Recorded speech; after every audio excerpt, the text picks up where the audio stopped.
How to log into Wells Fargo online banking account. Hi everyone, this is Alana from Create, Login and Delete. Let's jump right into the video. First, open up any web browser you want and here search for Wells Fargo. Then you want to click on the very first website. On this web page, here you can find this box where you can log into your account. The first step is to enter your username, then enter your password. If you want to save your credentials, you can check this box that says Save Username. However, if you are on a shared computer, then uncheck this box. Now, after entering your credentials, you want to click on the Sign On button to log into your account. If you are new to this, you can click on the Enroll option to register your account.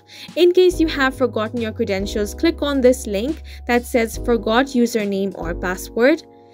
You will be redirected to another page where you simply have to follow the process and you will be able to recover your username or reset your password. And that's it for this video. Please make sure to hit the like button and subscribe for more helpful tutorials.